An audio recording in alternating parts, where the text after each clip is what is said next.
This is a story about Linda Banks. It's not the whole story. It's the story as we, her family, see it.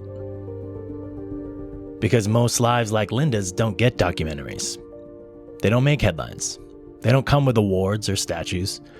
But they shape everything. Families, generations. The people who carry their influence forward, whether they realize it or not.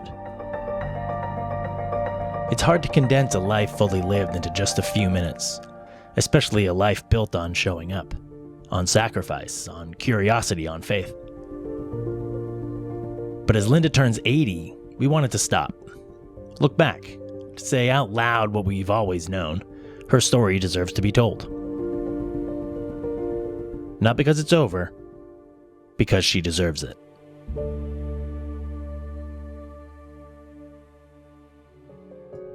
Linda was born in Concord, New Hampshire. Her parents drove through a snowstorm to get there. It's the only hospital around. She spent her earliest years in rural New Hampshire, the third of 4 children. 2 older brothers, 1 younger. Life wasn't always easy, but it shaped her.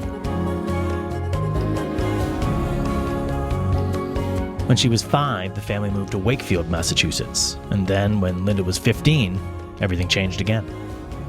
Southern California. San Diego first, then Santa Ana, where she stayed for nearly 2 decades.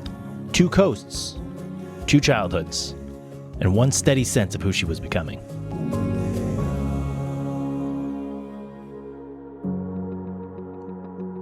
When she was young, Linda dreamed of traveling the world. For a while, she wanted to be a flight attendant. She wanted to see everything. As she got older, her dreams shifted. Like many young women of her time, what she wanted most was to be a wife and a mother. So she did that early. Married at 18, a child at 19, life was moving fast. There were hard turns along the way. A young divorce, a remarriage, 2 more children. Responsibility came early, and it stayed. What people sometimes underestimate about Linda is her courage.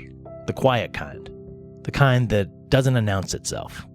She moved her family back to New Hampshire on her own. She worked. She raised 3 children, and she kept going. And when many people would have said it's too late, Linda did something else. She went to college. Later, graduate school. Because her curiosity never stopped. It still hasn't. When Linda was younger, she worked in office management. But after college, she found her calling.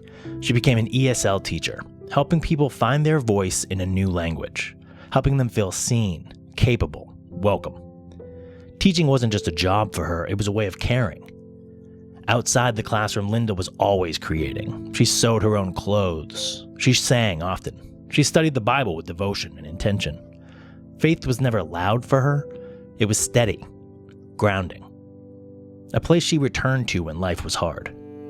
And life was hard at times. And when things were most difficult, she leaned on her faith, on her family, on her friends.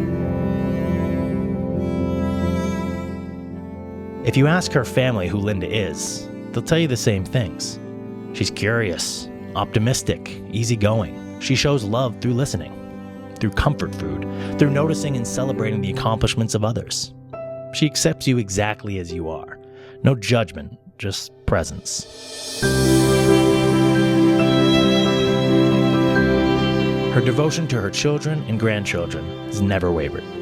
Over 80 years, Linda has built something extraordinary. A strong family, children who are happy and successful, a home where people always felt valued. But this isn't the end of her story. She's still learning. She's still curious, still singing, still loving. And at 80 years old, she reminds us that a life well lived is never finished.